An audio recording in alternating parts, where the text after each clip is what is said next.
اب جب وہ مرزا قادیانی کو سچا نبی مانتے ہیں، خود کو وہ مسلمان کہتے ہیں، ہم کو وہ اسلام سے خارج قرار دیتے ہیں، اور ہماری اصطلاحات وہ خود استعمال کر رہے ہیں۔ اپنی عبادت خانے کو مسجد کہتے ہیں، اپنی عبادت کو وہ نماز کہتے ہیں، وہ رمضان کے روزے رکھ کر کہتے ہیں ہم جی مسلمان ہیں، وہ حج کرنے کی کوشش کرتے ہیں۔ پھر بات یہاں تک نہیں رکی، مرزا قادیانی نے یہ بھی نظریہ دیا کہ محمد رسول اللہ جب دوبارہ پیدا ہوئے ہیں نا، یعنی مرزا قادیانی کے روپ میں، یہ روپ پہلے روپ سے، پہلے جنم سے زیادہ فضیلت والا ہے۔ تو مرزا غلام احمد قادیانی کا جو حقیقی دعویٰ ہے وہ یہ ہے کہ میں اور محمد رسول اللہ صلی اللہ علیہ وسلم دونوں ایک ہی شخص ہیں۔ وہی شخصیت جو مکے کے اندر پیدا ہوئی تھی اور مدینے کے اندر ان کی قبر مبارک موجود ہے، وہی شخصیت دوبارہ 1300 سال کے بعد مرزا غلام مرتضیٰ کے گھر میں غلام احمد قادیانی کی شکل میں پیدا ہو گیا ہے۔ ہندوؤں کا آپ نے عقیدہ سنا ہوگا، آوا گون کا، تناسخ کا، کہ مرنے کے بعد دوبارہ جنم بھی ہوتا ہے، 7 جنموں تک کا ان کا عقیدہ ہے۔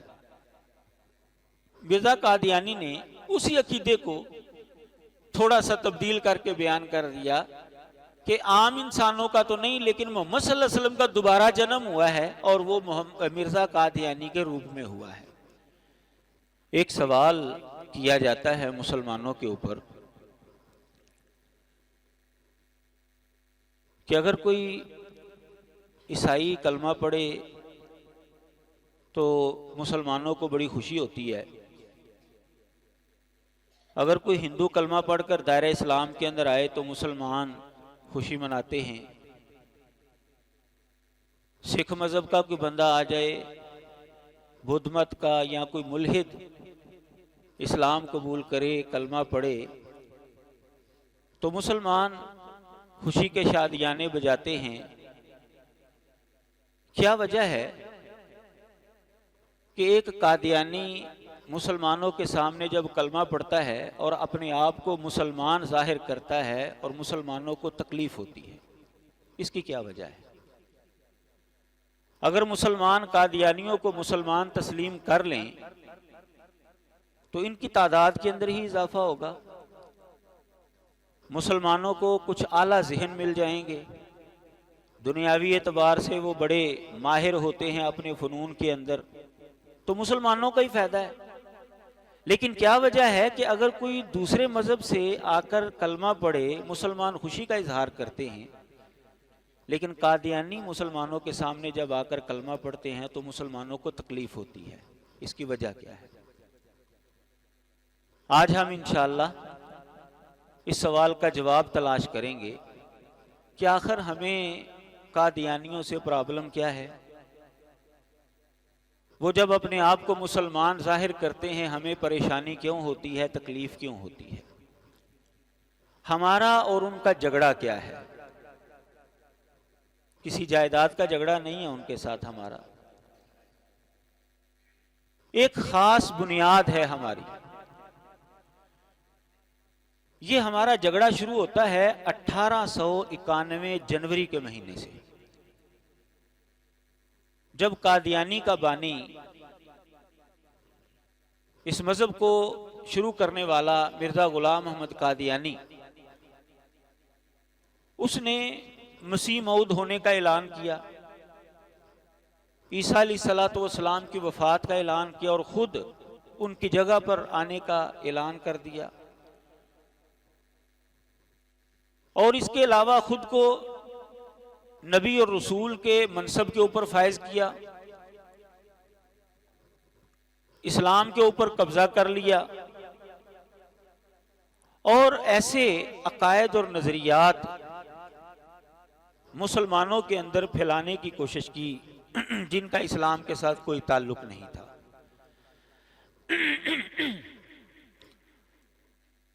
تو 1891 سے ہمارا اور قادیانیوں کا راستہ جدا ہو جاتا ہے۔ اس سے پہلے مرزا قادیانی ایک مسلمانوں کا فرد ہی شمار ہوتا تھا، کیونکہ مسلمانوں کے گھر میں وہ پیدا ہوا تھا، مسلمانوں سے ہی اس نے کچھ نہ کچھ تعلیم حاصل کی تھی، اور اسلام کے دفاع کے اندر ہی معاشرے کے اندر وہ جانا اور پہچانا جاتا تھا۔ تو مرزا غلام محمد قادیانی نے جب دعوی نبوت کیا، عیسیٰ بن مریم ہونے کا دعویٰ کیا، تو مسلمان علماء نے اس کو سمجھانے کی کوشش کی، جو طریقہ کار ہوتا ہے حجت تمام کرنے کا۔ مولانا محمد حسین بٹالوی رحمہ اللہ، جو اس زمانے میں اہل حدیثوں کے بہت بڑے امام سمجھے جاتے تھے، اور مرزا غلام محمد قادیانی کے بچپن کے دوست بھی تھے، وہ انہوں نے مرزا قادیانی کو سمجھایا، اس کو خطوط لکھے، اور یہ بھی دعوت دی کہ آؤ ہم دونوں بیٹھ کر مسئلے کا حل نکالتے ہیں۔ لیکن مرزا قادیانی جو ہے وہ اپنے عقائد اور نظریات سے باز نہیں آیا۔ تو مولانا محمد حسین بٹالوی رحمہ اللہ نے پھر اس کے عقائد اور نظریات کی ایک فہرست مرتب کی، اپنے شیخ اور استاد سید نذیر الدین حسین محدث دہلوی رحمۃ اللہ علیہ سے فتویٰ لیا، اور انہوں نے یہ فتویٰ دیا کہ جس انسان کے یہ عقائد ہوں گے اس کا اسلام کے ساتھ کوئی تعلق نہیں ہے۔ اس فتوے کے اوپر اس زمانے کے جو جید علماء تھے ہر مسلک کے، ان سے دستخط کروائے گئے، ان کے سامنے مرزا قادیانی کی کتابیں رکھی گئیں، جو اس زمانے کے گدی نشین تھے ان سے بھی دستخط کروائے گئے۔ یوں مرزا غلام محمد قادیانی کی زندگی میں ہی اس کے خلاف پہلا اتفاقی فتویٰ کفر جو ہے وہ معرض وجود کے اندر آیا۔ تو ہمارا اور قادیانیوں کا اختلاف 1891 جنوری کے مہینے سے شروع ہو جاتا ہے۔ اب مرزائی لوگ مرزا غلام محمد قادیانی کو نبی اور رسول کی حیثیت سے پیش کرتے ہیں۔ مرزا قادیانی نے جو نبوت کا دعویٰ کیا ہے، جو الفاظ استعمال کرتا ہے وہ، یا قادیانی لوگ جو عوام کو باور کرواتے ہیں، وہ ذلی نبی، بروزی نبی، امتی نبی، یعنی وہ یہ ظاہر کرتے ہیں کہ جیسے مرزا قادیانی نے نبی علیہ الصلوۃ والسلام کے تابع دار ہونے کی حیثیت سے نبوت کا دعویٰ کیا ہے، جبکہ حقیقت ایسے نہیں ہے۔ مرزا غلام محمد قادیانی کا دعویٰ یہ ہے، اس کے دیگر کفریہ عقائد، اس پر ہم گفتگو نہیں کریں گے، اس کے اوپر لکھی کتابوں کے اندر آپ دیکھ سکتے ہیں۔ ہم صرف ایک بات کو لیتے ہیں۔ تو ہمارا قادیانیوں کے ساتھ اختلاف وہ 4 طریقے سے ہے، 4 انداز سے ہم اس بات کو سمجھیں گے۔ پہلا جو ہے وہ مذہبی اختلاف ہے۔ تو مرزا قادیانی نے جو نبوت اور رسالت کا دعویٰ کیا ہے، اس کے اندر وہ اتنا آگے بڑھا ہے کہ اس نے یہ کہا ہے کہ میں اور محمد صلی اللہ علیہ وسلم دونوں ایک ہی شخص ہیں۔ اس کی کتاب ہے خطبہ الہامیہ، اس کتاب کے اندر اس نے یہ بات لکھی ہے، سارا وجودی وجودہ ہو، میرا وجود اور محمد صلی اللہ علیہ وسلم کا وجود یہ ایک ہی ہے۔ من فرق بینی و بین المصطفیٰ فما عرفنی وما رآ، جس نے میرے اور مصطفیٰ کے درمیان فرق کیا، نہ اس نے مجھے دیکھا نہ پہچانا۔ تو مرزا غلام محمد قادیانی کا جو حقیقی دعویٰ ہے وہ یہ ہے کہ میں اور محمد رسول اللہ صلی اللہ علیہ وسلم دونوں ایک ہی شخص ہیں۔ وہی شخصیت جو مکے کے اندر پیدا ہوئی تھی اور مدینے کے اندر ان کی قبر مبارک موجود ہے، وہی شخصیت دوبارہ 1300 سال کے بعد مرزا غلام مرتضیٰ کے گھر میں غلام محمد قادیانی کی شکل میں پیدا ہو گیا ہے۔ ہندوؤں کا آپ نے عقیدہ سنا ہوگا، آوا گون کا، تناسخ کا، کہ مرنے کے بعد دوبارہ جنم بھی ہوتا ہے، 7 جنموں تک کا ان کا عقیدہ ہے۔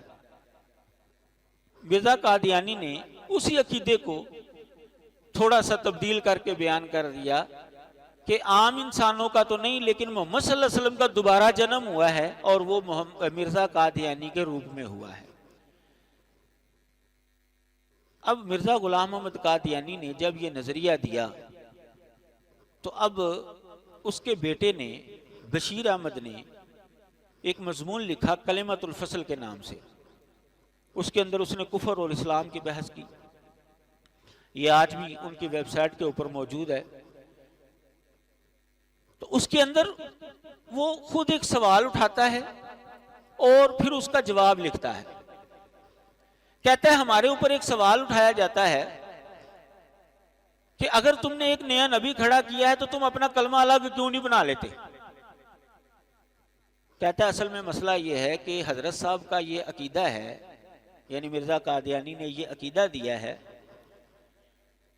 کہ میرے اور محمد صلی اللہ علیہ وسلم کے درمیان کوئی فرق نہیں ہے، میں اور وہ دونوں ایک ہی شخصیت ہے. پھر اس نے یہی دو حوالے جو میں نے آپ کے سامنے پڑھے ہیں خطبہ الہامیہ کے، مرزا قادیانی کی کتاب کے، اس نے وہی دو حوالے وہاں پر نقل کیے کہ دیکھو مرزا قادیانی نے یہ عقیدہ دیا ہے. کہتا ہے چونکہ ہمارے نزدیک کوئی نیا نبی آیا ہی نہیں، نیا بندہ کو آیا ہی نہیں، وہی محمد رسول اللہ صلی اللہ علیہ وسلم دوبارہ دنیا میں آ گئے ہیں مرزا قادیانی کے روپ میں، اس لیے ہمیں نئے کلمے کی ضرورت ہی نہیں. ہاں اگر کوئی نیا بندہ آتا تو پھر ہمیں نئے کلمے کی ضرورت پڑتی. لہٰذا ہم جو کلمہ پڑھتے ہیں لا الہ الا اللہ محمد رسول اللہ، اس کے اندر مرزا غلام احمد قادیانی کو ہم شامل مانتے ہیں. اب وہ ساری بحث کر کے آخر میں وہ خلاصہ یہ نکالتا ہے پس مسیح موعود، یہ مرزا قادیانی کو مسیح موعود کہتے ہیں، پس مسیح موعود خود محمد رسول اللہ ہے جو اشاعت اسلام کے لیے دوبارہ دنیا میں تشریف لائے. اب قادیانیوں کا یہ عقیدہ ہے کہ مرزا قادیانی یہ محمد رسول اللہ ہی ہے، ان کے اندر کوئی فرق نہیں ہے. اب جو کلمے کے اندر ہم محمد رسول اللہ پڑھتے ہیں تو اس کے اندر مرزا قادیانی بھی شامل ہے. اب اگر کوئی قادیانی ہمارے سامنے آ کر کلمہ پڑھے گا اور ہمیں پتا ہو کہ یہ جو کلمہ پڑھ رہا ہے اس کے اندر وہ محمد رسول اللہ کے اندر مرزا قادیانی کو شامل مان رہا ہے، ہمیں تکلیف ہوگی کہ ہمیں خوشی ہوگی؟ ہمیں تکلیف ہوگی. اگر کوئی عیسائی کلمہ پڑھتا ہے تو ہمیں پتا ہے کہ وہ محمد رسول اللہ سے مراد مکی مدنی سرکار کو لے رہا ہے، ہمیں خوشی ہوتی ہے. اگر کوئی ملحد کلمہ پڑھ کر اسلام کے اندر آتا ہے ہمیں پتا ہے کہ وہ کون سی شخصیت کو مراد لے رہا ہے، ہمیں خوشی ہوتی ہے. کسی اور مذہب سے آئے گا ہمیں پتا ہے کیا وہ مراد لے رہا ہے. لیکن جب قادیانی کلمہ پڑھ کر اپنے آپ کو مسلمان ظاہر کرتا ہے تو ہمیں پتا ہے کہ وہ محمد رسول اللہ کے اندر مرزا قادیانی کو مان رہا ہے، اس لیے ہمیں تکلیف ہوتی ہے. اور پھر مرزا قادیانی نے محض محمد رسول اللہ ہونے کا دعویٰ نہیں کیا، بلکہ نبی علیہ الصلوۃ والسلام کی جو خصوصیات ہیں، جو مناقب ہیں، وہ بھی اپنے اندر شامل کیے. مثال کے طور پر اس کے الہامات کا مجموعہ ہے تذکرہ، اس کے اندر یہ باتیں موجود ہیں. تو کہتا ہے کہ اللہ تعالیٰ نے مجھے کہا ہے وَمَا أَرْسَلْنَاكَ إِلَّا رَحْمَةً لِّلْعَالَمِينَ. ہم کتنے فخر سے لوگوں کو بتاتے ہیں کہ ہمارے نبی رحمت للعالمین ہیں، لیکن مرزا قادیانی کہتا ہے اللہ نے مجھے بھی کہا ہے وَمَا أَرْسَلْنَاكَ إِلَّا رَحْمَةً لِّلْعَالَمِينَ. کہتا مجھے بھی اللہ نے رحمت للعالمین کہا ہے. ہم بڑے فخر سے لوگوں کو بتاتے بھی ہیں اور دعا بھی کرتے ہیں کہ ہمیں نبی علیہ الصلوۃ والسلام کے ہاتھ سے جام کوثر نصیب فرما. دعا کرتے ہیں کہ نہیں کرتے؟ اللہ تعالیٰ ہم سب کو نصیب فرمائے. کیوں کرتے ہیں؟ کیونکہ اللہ تعالیٰ نے قرآن مجید کے اندر فرمایا ہے اِنَّا أَعْطَيْنَاكَ الْكَوْثَرَ. لیکن مرزا قادیانی کہتا ہے اللہ نے مجھے بھی کہا ہے اِنَّا أَعْطَيْنَاكَ الْكَوْثَرَ. اذان کے بعد ہم دعا مانگتے ہیں کہ یا اللہ نبی علیہ الصلوۃ والسلام کو مقام محمود پر پہنچا. ہر اذان کے بعد ہم یہ دعا مانگتے ہیں. اور نبی علیہ الصلوۃ والسلام نے اسی حدیث کے اندر یہ وضاحت فرمائی ہے کہ مقام محمود پوری انسانیت میں سے صرف ایک انسان کو ملے گا، اور وہ کون ہے؟ وہ میں ہوں. یہ نبی علیہ السلام نے فرمایا ہے. مرزا قادیانی کہتا ہے اللہ نے مجھے بھی کہا ہے کہ میں تجھے مقام محمود پر پہنچاؤں گا. یہ تذکرہ اس کے جو مجموعہ الہامات ہے اس کے اندر موجود ہے. قُلْ إِن كُنتُمْ تُحِبُّونَ اللَّهَ فَاتَّبِعُونِي يُحْبِبْكُمُ اللَّهُ. اللہ سے محبت کرنا چاہتے ہو تو محمد صلی اللہ علیہ وسلم کی پیروی کرو. کہتا ہے اللہ نے مجھے بھی کہا ہے کہ اگر تم اللہ سے محبت کرنا چاہتے ہو تو پھر مرزا قادیانی کی پیروی کرو. یہی وجہ ہے کہ مرزا قادیانی کی بیوی کو یہ لوگ ام المومنین کہتے ہیں. ہم نبی علیہ الصلوۃ والسلام کی ازواج مطہرات کو ام المومنین کہتے ہیں. ہم نبی علیہ الصلوۃ والسلام کے شاگردوں کو صحابی کہتے ہیں. یہ مرزا قادیانی کے ساتھیوں کو صحابی کہتے ہیں. تو جو مسلمانوں کی اصطلاحات ہیں، جو نبی علیہ الصلوۃ والسلام کی خصوصیات ہیں، وہ قادیانیوں نے، مرزا قادیانی اور اس کی بیگم اور اس کی آل اولاد کو اور اس کی بیگم کو وہ اہل بیت کہتے ہیں، وہ ان کو جو ہے وہ دینا شروع کر دیے۔ تو اب اگر کوئی قادیانی ہمارے سامنے آ کر کلمہ پڑھے گا تو ہمیں پتہ ہے کہ یہ محمد رسول اللہ سے مراد مرزا قادیانی کو لے رہا ہے، تو ہمیں تکلیف کیوں نہ ہو۔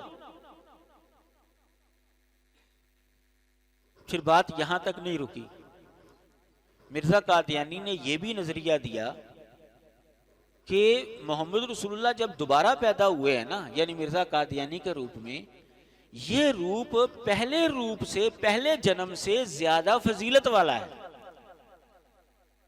مرزا قادیانی کی زندگی میں ایک نظم شائع ہوئی اخبار البدر قادیان کے اندر 1906 میں۔ مرزا قادیانی 26 مئی 1908 کو مرا ہے، یہاں لاہور میں برانتھر روڈ پر اس کی موت ہوئی تھی۔ تو اس کے مرنے سے 2 سال پہلے قادیان سے اخبار شائع ہوتی تھی، اخبار البدر، جو مرزا قادیانی کے زیر سایہ ہی شائع ہوتی تھی، اس کے گھر کے پاس ہی اس کا دفتر تھا۔ تو اس اخبار کے اندر قاضی ظہور الدین اکمل کی ایک نظم شائع ہوئی، اس نظم کا ایک شعر ہے، اس شعر سے مرزا قادیانی اور اس کی ذریت کا عقیدہ جو ہے وہ واضح ہو جاتا ہے۔ قاضی ظہور الدین اکمل نے وہ شعر کہا، لکھا اس کے اندر، کہتا ہے محمد پھر اتر آئے ہیں ہم میں، محمد صلی اللہ علیہ وسلم کہتا ہے جی دوبارہ آ گئے، محمد پھر اتر آئے ہیں ہم میں اور آگے سے ہیں بڑھ کر اپنی شان میں۔ محمد دیکھنے ہو جس نے اکمل غلام محمد کو دیکھے قادیان میں، کہتا ہے محمد دوبارہ آگے ہیں، اور جو دوبارہ محمد آیا نا یہ پہلے محمد سے زیادہ فضیلت والا ہے، اور وہ کون ہے؟ وہ مرزا قادیانی ہے۔ اب قادیانیوں کے سامنے جب یہ شعر بیان کیا جاتا کہ دیکھو تمہارا تو عقیدہ یہ ہے کہ تم مرزا قادیانی کو نبی علیہ السلام سے بھی افضل مانتے ہو، نہیں جی نہیں، یہ ہم نہیں مانتے جی، یہ تو ایک شاعر تھا، شاعر کا تو آپ کو پتہ ہے کہ وہ تو عجیب و غریب دنیا میں رہتا ہے، تخیلاتی زندگی میں رہتا ہے، وہ کسی کو اٹھانے پر آئے تو وہ اوپر لے جاتا ہے اور کسی کو گرانے پر آئے تو وہ اتھاہ گہرائیوں کے اندر، یہ تو شاعرانہ تخیل ہے۔ حضرت صاحب کا یہ عقیدہ نہیں تھا اور نہ ہی ہمارا یہ عقیدہ ہے۔ مرزا قادیانی کے بعد یہ لوگ جھوٹ بولتے رہے کہ نہیں جی ہمارا یہ عقیدہ نہیں۔ 1944 کے اندر ان کا آپس کے اندر اختلاف ہوا اس موضوع کے اوپر کہ یہ شعر کس نے کہا ہے۔ 1914 کے اندر قادیانی 2 جماعتوں کے اندر تقسیم ہو گئے تھے، ایک لاہوری گروپ اور ایک قادیانی گروپ۔ لاہوری گروپ کا جو ہے یہ ہیڈ کوارٹر یہاں پر یہ پنجاب یونیورسٹی کے دوسری طرف برکت مارکیٹ کے درمیان جو ہے وہ اس طرف بائیں طرف جو ہے وہ موجود ہے، دارالسلام کے نام سے وہ پھٹی وہاں پر لگی ہوئی ہے، اور پورا وہ اندر جو ہے وہ ایک پوری وہ کمیٹی پورا علاقہ ہے، وہاں پر ایک ان کی بڑی مسجد ہے، ایک لائبریری ہے، رہائشیں ہیں، ایک پلے گراؤنڈ ہے۔ تو یہ لاہوری گروپ کا یہاں پر ہیڈ کوارٹر ہے، اور قادیانی گروپ کا جو ہے وہ ربوے کے اندر جو ہے وہ ہیڈ کوارٹر ہے پاکستان۔ تو یہ 1914 کے اندر آپس میں ان کا اختلاف ہو گیا، 2 جماعتیں بن گئیں۔ تو 1944 کے اندر ان کا یہ آپس میں اختلاف ہوا، بحث ہوئی کہ یہ شعر کس نے کہا ہے۔ لاہوری گروپ کا جو امیر تھا مولوی محمد علی لاہوری، اس نے یہ لکھا کہ یہ شعر میاں محمود، یعنی جو اس وقت قادیانیوں کا خلیفہ تھا، یہ مرزا قادیانی کا بیٹا تھا، اس کی دوسری بیوی سے بڑا بیٹا تھا، یہ قادیانیوں کا دوسرا خلیفہ تھا اس زمانے میں، کہتا ہے کہ یہ میاں صاحب کی تعلیم کا نتیجہ ہے۔ یہ خلیفہ صاحب نے جو ہے نا یہ نظریہ دیا ہے کہ حضرت صاحب نبی ہیں، تو پھر جب نبی بنا لیا جائے تو پھر بندے جو ہیں وہ تو فضیلت دیتے ہی ہیں اپنے نبی کو۔ تو یہ اصل میں نا میاں صاحب یعنی میاں محمود کی تعلیم کا نتیجہ ہے کہ یہ شاعر نے یہ شعر کہا ہے، اور حضرت صاحب کو اس نے محمد صلی اللہ علیہ وسلم سے بھی افضل قرار دے دیا ہے۔ اب اخبار الفضل جو قادیانی گروپ کا نمائندہ اخبار تھا، آج بھی وہ شائع ہوتا ہے، تو 1944 اگست کے مہینے میں پھر جواب دیا گیا اس مولوی محمد علی لاہوری کے مضمون کا۔ تو قادیانیوں کی طرف سے جو جواب دیا گیا وہ یہ تھا کہ تم یہ کہتے ہو کہ یہ میاں صاحب کی تعلیم کا نتیجہ ہے، جبکہ یہ شعر تو اس نظم کا حصہ ہے جو نظم حضرت صاحب کے سامنے پڑھی گئی، اخبار کے اندر شائع کی گئی، ان کی زندگی میں ان کو لکھ کر دی گئی اور انہوں نے خوشی کا اظہار کیا۔ 1944 تک اگست کے مہینے تک یہ لوگ جھوٹ بولتے رہے کہ یہ حضرت صاحب کا یہ عقیدہ نہیں ہے، مرزا قادیانی کا یہ عقیدہ نہیں ہے۔ تو 1944 کے اگست کے اخبار الفضل کے اندر پھر انہوں نے تسلیم کیا کہ مرزا قادیانی نے یہ شعر سنا تھا، خوشی کا اظہار کیا تھا اس پر۔ معلوم ہوا کہ یہی قادیانیوں کا عقیدہ ہے۔ اگر کوئی قادیانی نہیں نہ مانتا تو آپ اس سے ایک چھوٹا سا سوال کریں تو پھر آپ کو نتیجہ سمجھ میں آ جائے گا کہ وہ مرزا قادیانی کو محمد صلی اللہ علیہ وسلم سے افضل مانتے ہیں کہ نہیں مانتے۔ آپ اس سے یہ سوال کریں کہ ایک عیسائی بندہ جو ہے وہ کلمہ پڑھ کر دائرہ اسلام کے اندر آتا ہے اور وہ محمد صلی اللہ علیہ وسلم کو اللہ کا نبی اور رسول مانتا ہے، قرآن مجید کو اللہ کی کلام مانتا ہے، اور وہ مسجد کے اندر آ کر نماز پڑھتا ہے، لیکن وہ مرزا قادیانی کو جھوٹا مانتا ہے، تو بتاؤ وہ بندہ جنتی ہے یا جہنمی ہے؟ اس کی نجات ہوگی کہ نہیں ہوگی؟ جب آپ یہ سوال کریں گے آپ کو پتہ چل جائے گا کہ وہ مرزا قادیانی کو افضل مانتے ہیں کہ نہیں مانتے۔ وہ کہے گا اس کی نجات نہیں ہو سکتی۔ کیوں؟ بھئی اس کو مرزا قادیانی کو نبی ماننا پڑے گا، پھر جا کر اس کی نجات ہوگی۔ تو پھر افضل کون ہوا؟ نبی علیہ السلام افضل ہوئے یا مرزا قادیانی افضل ہوا؟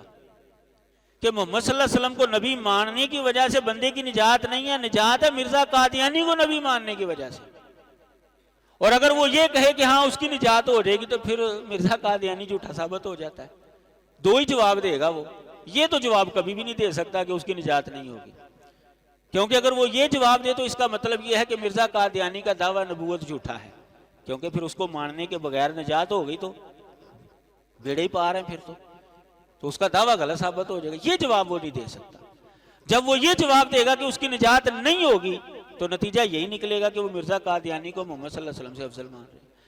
اب جب وہ ہمارے سامنے آ کر کلمہ پڑھتے ہیں تو ہمیں پتہ ہے کہ وہ محمد رسول اللہ سے مراد مرزا قادیانی کو لیتے ہیں، نبی علیہ السلام کی خصوصیات مرزا قادیانی کے اندر مانتے ہیں، بلکہ وہ مرزا قادیانی کو نبی علیہ السلام سے افضل مانتے ہیں، تو پھر ہمیں تکلیف ہوگی کہ خوشی ہوگی؟ یہ ہر بندہ فیصلہ کر سکتا ہے۔ تو ہم نے اس سوال کا جواب تلاش کیا یہ مذہبی اعتبار سے، باقی دیگر کفریہ عقائد جو ہیں وہ تو اپنی جگہ پر ہیں۔ دوسرا انداز یہ ہے اس سوال کے جواب کا سیاسی لحاظ سے۔ سیاسی لحاظ سے یہ بات یاد رکھے، مرزا قادیانی کا یہ عقیدہ ہے کہ میرے ایمان کے دو حصے ہیں، گورنمنٹ انگریز کی پیروی کرنا اور اللہ کی پیروی کرنا۔ کہتا ہے کہ جیسے جیسے میرے پیروکار بڑھتے جائیں گے ویسے ویسے گورنمنٹ انگریز کے وفادار بڑھتے جائیں گے۔ مرزا قادیانی نے خود اپنے اشتہار کے اندر یہ لکھا کہ میں انگریزوں کا خود کاشتہ پودا ہوں۔ آج بھی اس کے مجموعہ اشتہارات کے اندر یہ بات موجود ہے۔ وہ خود کو انگریزوں کا خود کاشتہ پودا کہتا ہے، انگریزوں سے درخواستیں کرتا ہے، انگریزوں کو جو ہے وہ اپنے لیے بہت اچھا سمجھتا ہے۔ تو اب جو بھی انسان قادیانی ہوگا نا وہ 100% غیر مسلموں کا ووٹ ہے، مسلمانوں کا ووٹ نہیں ہے۔ کسی بھی قادیانی سے آپ گفتگو کر کے دیکھ لیں، وہ مسلمانوں کو برا کہے گا، انگریزوں کو وہ اچھا سمجھے گا، غیر مسلموں کی وہ تعریفیں کرے گا۔ کسی بھی قادیانی سے بات کر کے دیکھ لیں۔ تو قادیانی جو ہے وہ سیاسی اعتبار سے 100% ووٹ غیر مسلموں کا ہے، اس لیے ہمیں تکلیف ہوتی ہے قادیانی جب اپنے آپ کو ہمارے سامنے آ کر مسلمان شو کرتا ہے۔ تیسرا انداز ہے قانونی اعتبار سے۔ تو پاکستان کے آئین کے مطابق یہاں پر ان کو غیر مسلم اقلیت قرار دیا گیا ہے، اور پاکستان کے آئین کو وہ ماننے کے لیے تھے۔ اصل ہمارا جو ان کا اختلاف ہے وہ تو بھائی مذہبی ہے، وہ تو مرزا قادیانی کی زندگی کے اندر ہی یہ مسئلہ حل ہو گیا تھا۔ لیکن یہ مزید جو ہے تسلی کے لیے یا مزید معلومات کے لیے آپ کے سامنے میں بات رکھ رہا ہوں۔ تیسرا انداز یہ ہے کہ پاکستان کے آئین کے اندر ان کو غیر مسلم اقلیت قرار دیا گیا ہے، تو وہ پاکستان کے آئین کو جوتے کی نوک پر رکھتے ہیں اور وہ اپنے آپ کو مسلمان ظاہر کرتے ہیں۔ ان کے اوپر پابندی ہے کہ وہ اسلامی شاعر استعمال نہیں کر سکتے، لیکن وہ اسلامی شاعر استعمال کرتے ہیں۔ ابھی حالیہ دنوں میں جسٹس قاضی فائز عیسیٰ صاحب نے جو فیصلہ دیا اس کے اوپر کافی جو ہے وہ مسلمان علماء نے جو ہے وہ پریشانی کا اظہار کیا ہے۔ آخرکار اس کو جو ہے وہ علماء کی طرف رجوع کرنا پڑا کہ مجھے بتایا جائے کہ میرے فیصلے کے اندر غلطی کیا ہے۔ تو اب علماء جو ہیں وہ لکھ رہے ہیں، اس تک انشاءاللہ جو ہے وہ پہنچائی جائیں گی وہ چیزیں۔ اس نے سارے مسالک کے علماء کو جو ہے وہ لکھا ہے۔ تو بہرحال مسلمان جو ہیں وہ پریشان ہو گئے ہیں جب قاضی صاحب نے یہ فیصلہ کیا ہے کہ قادیانی کی ضمانت جو ہے وہ منظور کی ہے۔ وہ کام کیا کر رہا تھا؟ وہ اپنی تفسیر جو ہے تفسیر صغیر وہ تقسیم کرتا ہوا پکڑا گیا ہے، اور وہ تفسیر صغیر قرآن مجید کی تفسیر ہے، اور اس کے اندر جو ترجمہ ہے وہ تحریف شدہ ترجمہ جو قادیانیوں کا ترجمہ ہے، اس کی تفسیر کے اندر بھی تحریف ہے، وہ قادیانیوں کی تفسیر ہے، اور قانونی اعتبار سے ان کے اوپر پابندی ہے کہ وہ اسلامی شعائر استعمال نہیں کر سکتے، وہ مسلمانوں کا قرآن لے کر اپنا قرآن جو ہے وہ ظاہر کرتے ہیں، یہ ہمارا قرآن ہے، تو اس وجہ سے وہ پکڑا گیا تھا۔ تو وہ ان چیزوں کو کوئی حیثیت نہیں دیتے، پاکستان کے آئین کو وہ نہیں مانتے، اس لیے وہ جب ہمارے سامنے آتے ہیں اور کلمہ پڑھ کر اپنے آپ کو مسلمان ظاہر کرنے کی کوشش کرتے ہیں تو ہمیں تکلیف ہوتی ہے۔ چوتھا پوائنٹ ہے، چوتھا انداز ہے عقلی۔ عقلی اعتبار سے اگر ہم سمجھے تو ہمیں پھر بھی پریشانی ہوتی ہے۔ وہ کیسے؟ کہ قادیانی لوگ جب اپنے آپ کو مسلمان کہتے ہیں تو اس کا نتیجہ یہ نکلتا ہے کہ ہم جو مسلمان ہیں یہ کافر ہیں۔ کیوں؟ کہ وہ مرزا قادیانی کو نبی مانتے ہیں۔ اگر وہ جھوٹا نبی ہے، مرزا قادیانی اگر جھوٹا نبی ہے تو قادیانی جو ہیں وہ سارے کے سارے کافر ہیں، ہم مسلمان ہیں۔ اگر وہ سچا نبی ہے تو وہ قادیانی مسلمان ہیں، ہم سارے کافر ہیں، کیونکہ ہم مرزا قادیانی کو نبی نہیں مانتے۔ قادیانیوں کے نزدیک وہ سچا نبی ہے۔ اس کا مطلب کیا ہوا کہ قادیانی سارے کے سارے مسلمان ہیں، اور جو مرزا قادیانی کو نبی نہیں مانتا وہ سارے کے سارے کیا ہیں؟ کافر ہیں۔ اس کے اندر تو کوئی دو رائے نہیں ہے۔ اگر نبی سچا ہے تو ماننے والے مسلمان ہیں، منکرین کافر ہیں۔ اگر نبی جھوٹا ہے تو ماننے والے کافر ہیں اور منکرین جو ہیں وہ مسلمان ہیں۔ اب جب وہ مرزا قادیانی کو سچا نبی مانتے ہیں، خود کو وہ مسلمان کہتے ہیں، ہم کو وہ اسلام سے خارج قرار دیتے ہیں، اور ہماری اصطلاحات وہ خود استعمال کر رہے ہیں۔ اپنی عبادت خانے کو مسجد کہتے ہیں، اپنی عبادت کو وہ نماز کہتے ہیں، وہ رمضان کے روزے رکھ کر کہتے ہیں ہم جی مسلمان ہیں، وہ حج کرنے کی کوشش کرتے ہیں۔ یعنی یہ ایسا ہے کہ جیسے ہم کوئی گھی جو ہے ہم فروخت کرنا چاہیں، اپنا ایک گھی بنایا ہم نے، 2 نمبر گھی بنا کر ہم نے صوفی والوں کا ریپر لے لیا، صوفی گھی والوں کا۔ ہم صوفی گھی والوں کا ریپر استعمال کر کے اس کے اندر اپنا 2 نمبر گھی ڈال کر مارکیٹ کے اندر فروخت کریں تو ہم یہ کہیں ہمارا گھی اصلی ہے، اور جو صوفی والوں کا گھی ہے نا وہ 2 نمبر ہے، وہ گھی درست نہیں ہے، اس کے اوپر پابندی لگائیں، ہمارے گھی کو جو ہے نا وہ مارکیٹ کے اندر جو ہے وہ پھیلائیں۔ بھائی اگر تم نے اپنا گھی فروخت کرنا ہے، اپنی پروڈکٹ فروخت کرنی ہے تو اپنے ٹریڈ مارک کے ساتھ فروخت کرو، اپنا نام استعمال کرو، اپنی اصطلاحات استعمال کرو، جو مارکیٹ کے اندر پہلے سے اصطلاحات موجود ہیں، جن کا ایک اپنا نشان ہے، اپنا ریپر ہے۔ اگر تم ان کے ریپر کے اندر اپنی چیز استعمال کرو گے، فروخت کرو گے تو یہ 2 نمبری ہوگی۔ یہ عقلی اعتبار سے بھی غلط ہے، اخلاقی اعتبار سے بھی غلط ہے، قانونی اعتبار سے بھی غلط ہے۔